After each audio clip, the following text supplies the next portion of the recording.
¿Qué tal, amigos de Opción.mx? Soy José Luis Mecatl y los invito a leer. En esta ocasión, el libro de Arthur Miller, Ya no te necesito. Considerado como uno de los más grandes dramaturgos del siglo XX, Arthur Miller siempre se mostró como un crítico informado acerca de la sociedad estadounidense y de su gobierno. Inicialmente, simpatizante del marxismo, del que después renegó, formó parte de grupos de artistas e intelectuales antifascistas, llegando a ser acusado de comunista y llevado a declarar ante el Congreso sobre dichas acusaciones por el senador Joseph McCarthy.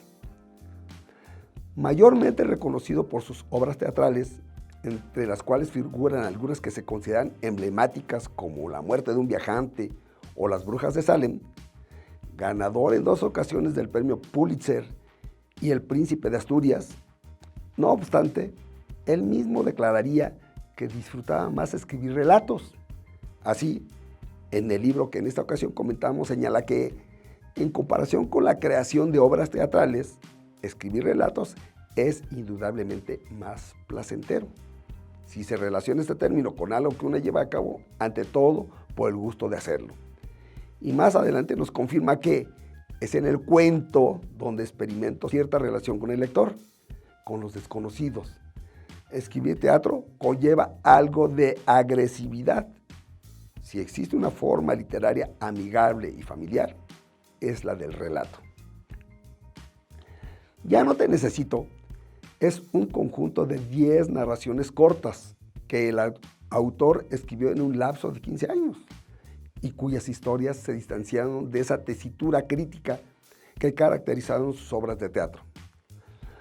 Se trata de narraciones en las que el autor demuestra una gran capacidad cuasi psicoanalítica al adentrarse en los sentimientos más profundos que nos llevan a reconocer en cada uno de los personajes que dan vida a las narraciones como hombres y mujeres de carne y hueso, personas muy reales que sufren y deben lidiar cada uno con sus propios monstruos.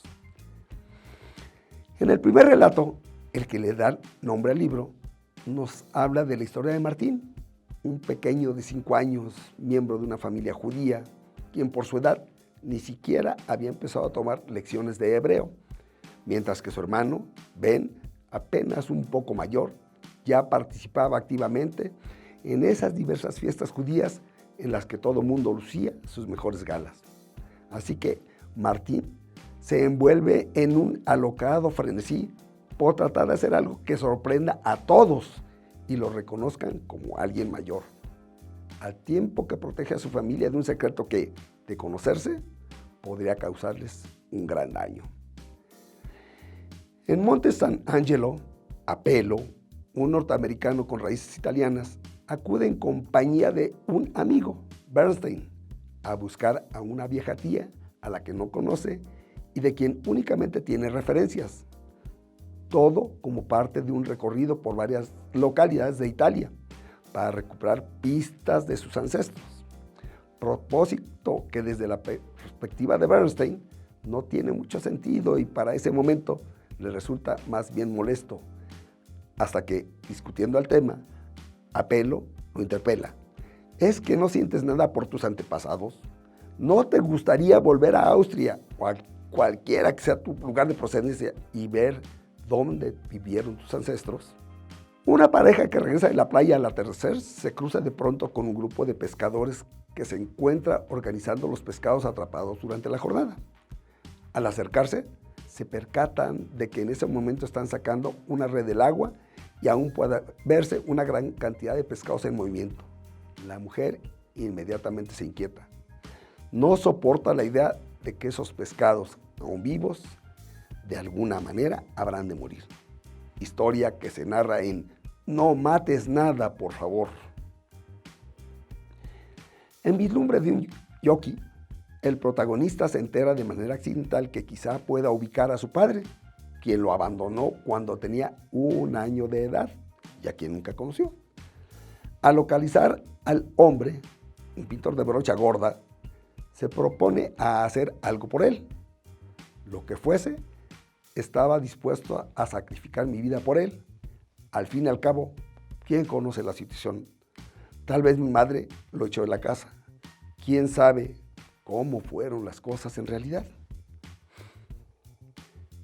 Cleota es una mujer de 49 años, alta y delgada, de buena raza, esposa por cerca de 30 años de Stowey Rummel, un arquitecto mediada la cincuentena que goza de fama internacional. A fines de diciembre, Stowey decide inspeccionar personalmente una muestra de sus diseños arquitectónicos, saliendo de casa un día después de Año Nuevo, lo que lo alejaría de ahí por una corta temporada. En algún momento de la espera, Cleota recibe a un grupo de amigos con quienes, al calor y la intimidad que proporciona el consumo de alcohol, registra con ellos un intercambio de vivencias y emociones, solo para darse cuenta en la profecía de lo infeliz que era. En La fama, un escritor se enfrenta a las angustias que le provoca el verse convertido en el rey de Broadway, un millonario cuyas obras se representan en 5 países.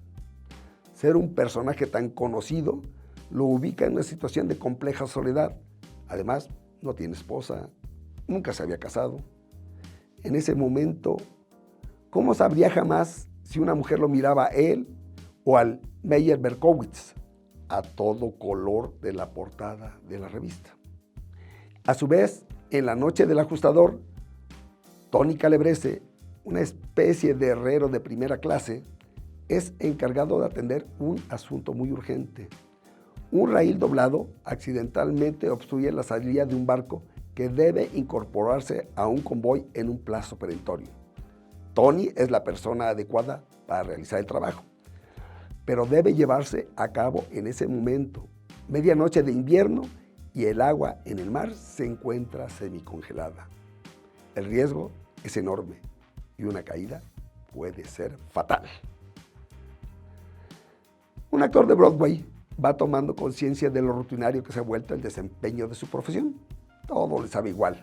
Nunca se ha casado y añora a la esposa y los hijos que nunca ha tenido. Su padre se encuentra recluido en una residencia de ancianos, a pesar de que no es muchos años más viejo que él. Al visitarlo, después de un diálogo un tanto incoherente, se ve obligado a reconocer que su padre, a diferencia de él, es un hombre que por lo menos no se había resignado a esta clase de habitación y a esta clase de vida. Todavía era un hombre en la búsqueda de un futuro. Mención especial merece el relato Los Inadaptados, publicado en Esquire en 1957 como The Misfits. Constituyó la base de lo que posteriormente se convertiría en guión de una película de 1961 con el mismo nombre, protagonizado nada más y nada menos que por Marilyn Monroe, entonces esposa de Arthur Miller, y Clark Gable, evento que le otorga mayor singularidad. Sin dejar de señalar importantes diferencias entre uno y otro texto, en el escrito del 57 se narra la historia de 3 hombres asociados para realizar la captura de caballos de la raza Mustang en las zonas desérticas de Nevada, cuya carne se ocupará en la elaboración de alimentos para perros y gatos. Guy, el mayor, es un hombre casado con 2 hijos, quien dejó a su mujer debido a un acto de infidelidad de parte de ella. Pearce es un joven domador de potros y habitual participante en los rodeos que se organizarán en la región. Guido, a su vez, piloto de una avioneta que es utilizada para arrear los caballos hasta un punto donde puedan ser atrapados. Se trata así de la historia de 3 personajes marginales en el contexto de la sociedad estadounidense que buscan la manera de hacerse de algunos dólares, y en donde Rosalind, una bella mujer, educada y con ciertos recursos económicos, constituye el objeto del deseo entre Guy y Pearce. Ya no te necesito es un libro que debe leerse con calma, en virtud de la compleja construcción que logra el autor acerca del carácter psicológico de los personajes que dan vida a sus historias. Es un reto por demás interesante para acercarse a un autor de la mayor importancia.